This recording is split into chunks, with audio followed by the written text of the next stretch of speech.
once. Do we have to start like that? It's tradition. It's cliche. That's how fairy tales begin.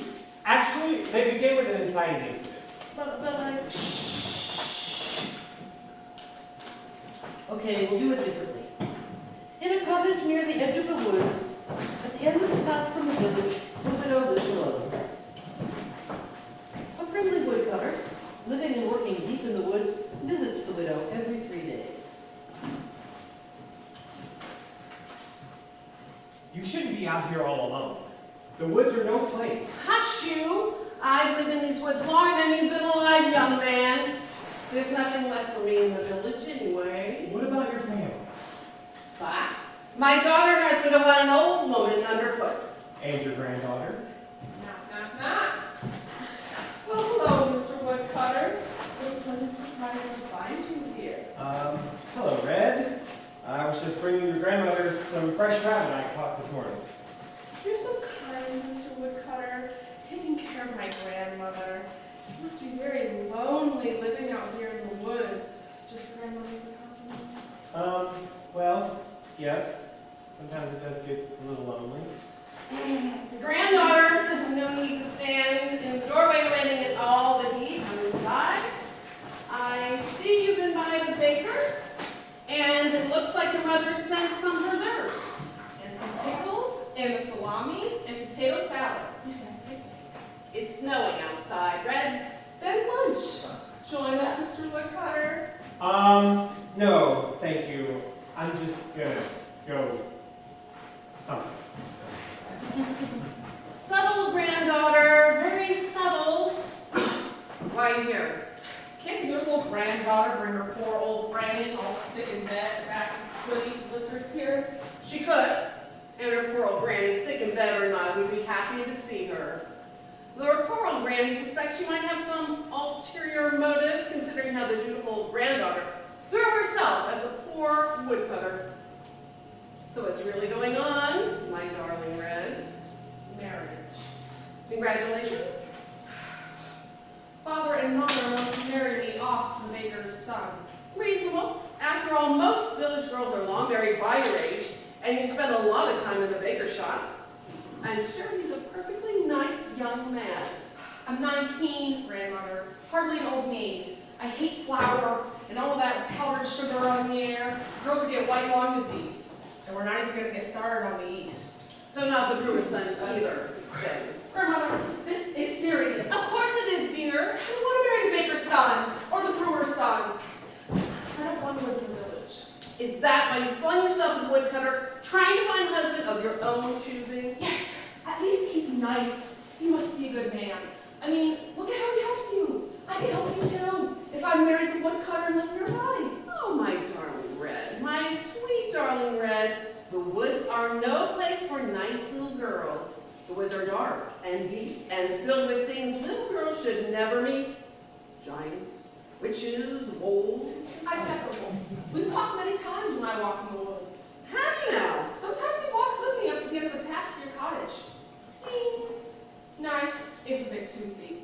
Maybe a bit too covered in fur for my taste. As for the witch, I've never met her, but maybe she needs an apprentice. Granddaughter, I will tell you the truth right now. There are a few things I agree with your mother on, but this is one. Stay on the path, stay away from the wolf. You live in the woods. I do.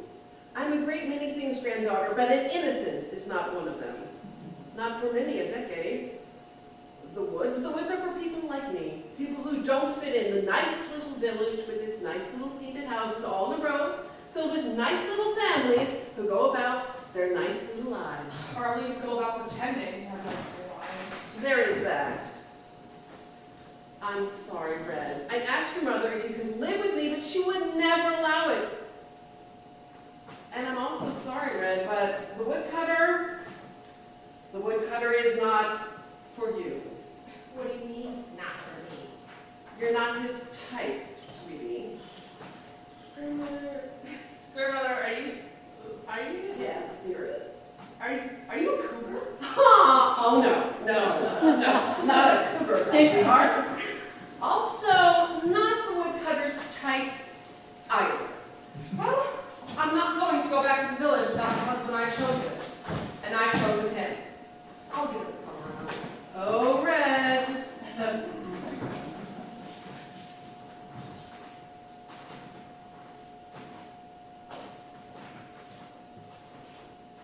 Determined on her course, Red prepares to use all of her abilities to impress on the woodcutter his need for a wife and her qualifications to fill the position. Of course. Plant tend a garden, so vegetables from the table won't be a problem. I can carve wool, do needle felting, spin and sew. I can build, dress a deer, and butcher a hog. Meanwhile, sensing Red would rather run away into the woods than marry one of the village boys, Grandmother gathers up her own cloak and travels to the village to speak with her daughter concerning Red's future, leaving behind the uncomfortable woodcutter to watch over Red.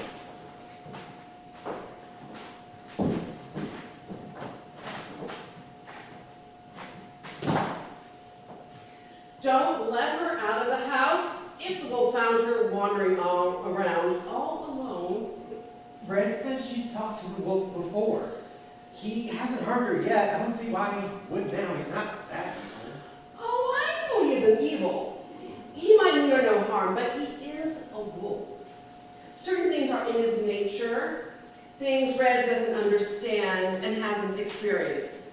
Now, just stay here and keep an eye on her. Maybe I can go in town instead. Of course! I love children. And what has California College to her? You'll be fine. It's not like she's going to devour you. Are you coming along or not? I'll catch up with you at the end of the lane.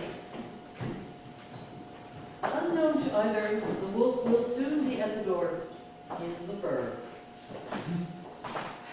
Finally. I thought they'd never leave us alone. Alone.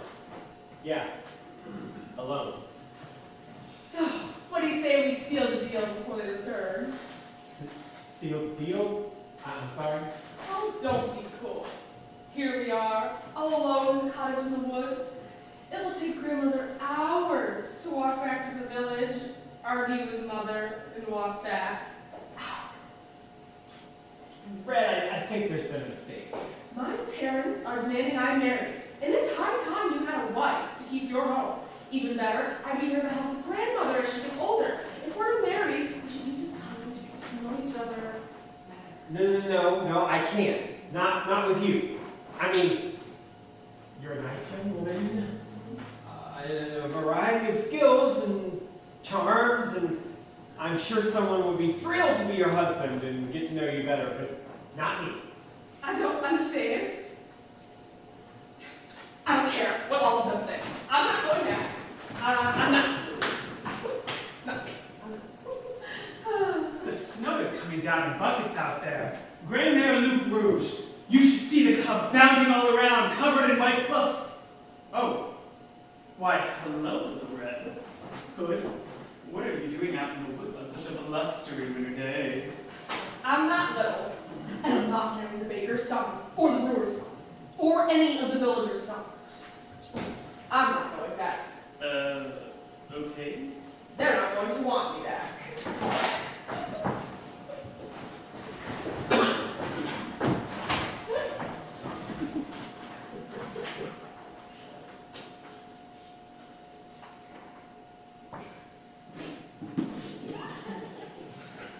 Look, Red, it's not that I don't like you. It's not that I'm attracted to you.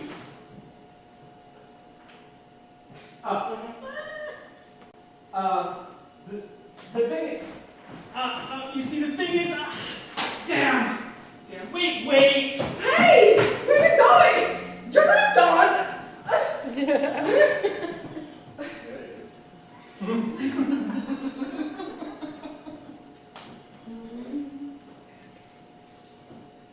Returning from the village, grandmother prepares to give Red the bad news. Her father and mother have arranged for Red to marry the baker's son in a fortnight. The hell I will! Well, I don't have to tell her now, thank you. I'm married, that's my job. It's not marrying, and make us all tea instead. Granddaughter, where's the woodcutter? Exited into the blizzard, pursued pursued by the wolf. About time those two sorted themselves out. The wolf here in the cottage with you and the woodcutter? What did he want? He wanted you, apparently. Came in talking about how the cubs were romping around in the snow. He called you Grandmère Le Rouge. You're not really his grandmother, are you? What? No, it's an honorific the pack has bestowed on me. That's a relief. So what happened when the wolf arrived? I would have to say I thought the woodcutter would have chased him away, but you said it was the other way around. Well, Granddaughter, child, what have you done? the wolf. Red, what were you thinking? The wolf? The wolf? I thought Mother and Father would call me back. Oh, I'm sorry. Oh, bloody hell! Wait here. If the woodcutter comes back, tell him Red ran off into the blizzard and I could use his help to find her. And if the wolf comes back, Tell him the same. I'll skin his hide after I find Red. just be careful.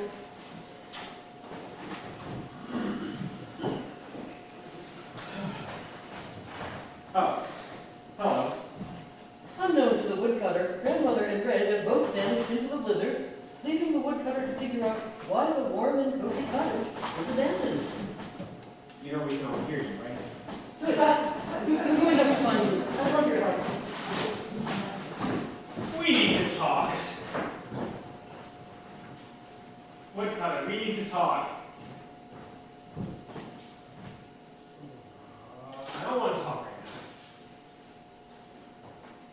now. I can't do this right now. Red is lost in the blizzard, and the only two people looking for her are a couple old ladies. Grandmother Red Wolf has the whole pack looking for her. Right as we speak. They'll find her and escort her back in time. Grandmother Red Wolf and her lover will be safe with the pack helping. We need to talk. What is there to talk about? You decided to move on. No. Never. That looked like moving on to me. Actually, Red had to jump me. Not that I minded. Or tried to stop her. Or tried very hard to stop her. I will apologize for my nature. I find her attractive, but feared Grandmother Red Wolf would have my hide. And just because I find Red attractive and want to explore things with her, that doesn't mean I've stopped loving you. I would always love you, you silly goose herder. I have a lot of love to give. I don't see why I can't love you, and maybe love her too. Don't tell me you love me unless you mean it. You can love whoever else you want to love. And you know I don't care about that. You know I'm okay with us having other partners, as long as we talk it over, but don't just tell me you love me. You sent me away. You sent me away, but I wish you let me love you. Let me love you. I can't. I want to go home. I want to go back to the village, open a little botanical shop, and maybe, but they'll never let us. They will never accept us. You don't understand that. If we are together, I can never go back. We will find a way. If you still want me, we will find a way to.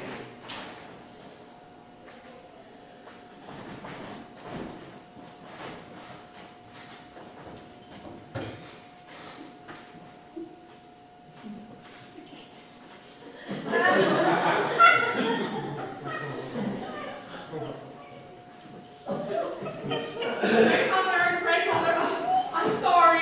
I'm sorry for running off, but I'm not sorry for what I did with the wolf. I am not ashamed of sleeping with him, and I won't be shamed by you, or Mother, or the whole stupid village, and I'm not marrying your baker's son, no matter what Mother and Father think. Well, that's good to hear.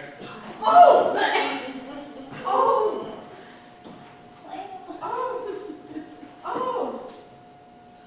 Oh, so that explains.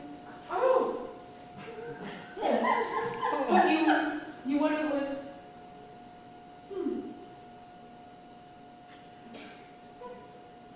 I should apologize to you, Red. I should have told you my heart was given to another and saved us both the embarrassment.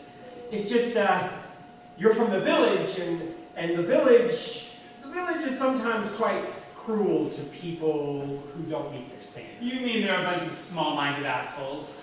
Yes, they're small-minded assholes. No offense, Red, but it is the truth. No offense taken. I mean, I was trying to seduce you into marrying me so I wouldn't have to go back to the village. That was terrible of me, in truth. I was planning to use you to escape the life I hate. Should apologize to you as well. I was a human too. No harm done from my point of view. I do like you. I like you both, if in different ways.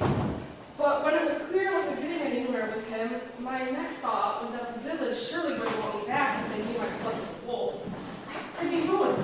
No respectable family would want me to marry their sons. Mother would have to send me to live with grandmother after that. That seems like a desperate plan. Desperate times and all that. I'm not sure what will really happen to me now. No one in the village will give me a job unless mother and father allow it, and without a job, I have no money. I guess I'm gonna have to run away and take my chances in the woods. Well, I was thinking, Yes? my partner here wants to move back to the village and open a Botanical shop. botanical shop, whatever that might be. And I don't want to be away from him. But the village would never accept you two as a couple. Right, but they would accept you with him, and I'd just be the lazy gadabout who crashes at your place and eats all your mutton. And trust me, I will laze about and eat all the mutton, and I will also love you both so fiercely you won't mind being able to never make gyro in the middle of the night. And you're both on board with this plan? Yeah, I think it's, No! No! I am not on board with this plan. Well, why the hell not? It solves all our problems. Red likes something. I love you. I like Red. Red likes us. So why the hell not? I promise not to be pushy. We could drop a contract. It's not you, Red. I'm fine with the three of us trying to make a home and a family. I can already picture the three of us in our warm, snug cottage. You smoking a pipe full of botanicals, me eating all the mutton, Red rolling her eyes in full of us in exasperation as a trio of cubs wrestles in front of the fireplace. But I refuse to create a family on a lie. We'd all be caught out eventually. Nothing stays a secret in the place a small village. So we're just stuck. We're just going to give up on all our dreams. No. We don't have to give up. The three of us go back to the village and we live the lives we deserve. I open that botanical shop, Red. A tea house. I've been planning to open a tea house. Serve fancy teas from all over the world and bring in fresh baked goods. I worked in one last summer while visiting my cousins over the hills. Mother had a fit about how unseemly it was for an unwed miss to be working in a, as she called it, public house. I'm an adult woman, but if I don't find some place to live besides my parents' home, I'll never be free. We do this, and you may have more freedom than you can handle. I'll take that chance. Then we're agreed. We'll band together and try to form a family, the three of us? Yes! Agreed. There's just one little concern we haven't talked about. Where are we going to live in the village? Oh. Yeah.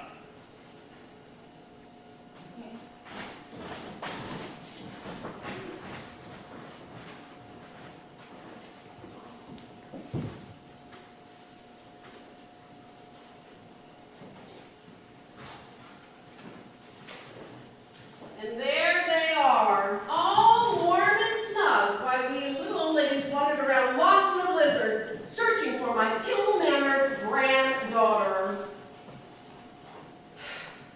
And for you furry bastard, taking advantage of my grandchild in my home, in my own bed. Please, grandmother, leave him alone. He didn't take advantage of me at all. I'd have slept with the woodcutter if he'd been interested. I'm a grown woman, despite what my mother thinks. I'll sleep with whomever I please. Right. But he wasn't interested, because he's not into women at all, and is in love with the wolf, who, as it turns out, is into women and men both, and loves the woodcutter right back, but also likes me as well, and I like him too. So if it was more than just sex, and I like the woodcutter, and even if things were physical between us, it doesn't mean we can't love each other, right?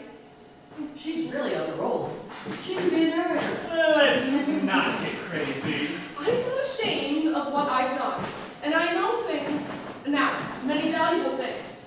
So I don't want to hear any overprotective, you seduced my granddaughter crap. And I'm not putting up with any narrow-mindedness from the village or my family. We are moving back to the village, the three of us, and we're going to live our life and be who we are.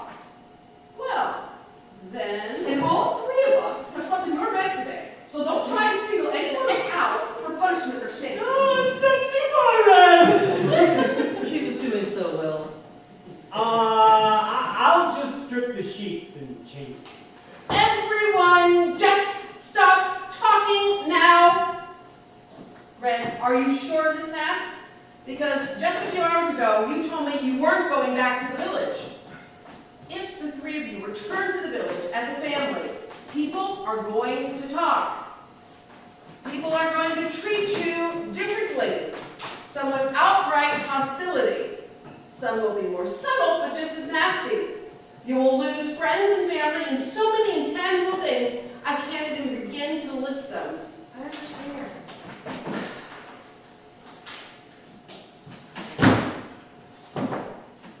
I don't know that you three really do understand the levels of prejudice and intolerance you are going to face. It is not for me to make that decision for you. I will support you, granddaughter, and by extension, you're chosen in any way I can. Thank you, grandmother. Thank you. There's still so much we don't know how this is going to work. Like, where are we going to live in the village? No one is going to rent to the three of us a cottage. A man, a woman, and their both lover. Well, as it just so happens, I know of a proper home in the village. It will soon need new tenants. Really? Yes, it belongs to a nice old widow who plans to cross into the woods with her longtime lover. She would be pleased to have you three live in her home. That sounds perfect. Who is she? And I will talk to her when I get back to the village. What? Oh, well then. Well then indeed, child. Congratulations. Thank you. I would have moved out here a long time ago, but I was afraid. I told you, I understand. The winds aren't for everyone. Now, Red, I know you've had your sexual awakening and all that, but I suspect you really aren't ready for children or cubs. Right. No, I'm not. I should visit the witch. I'm told she knows certain secrets, women's mysteries. She does. Can you tell me how to find the witch?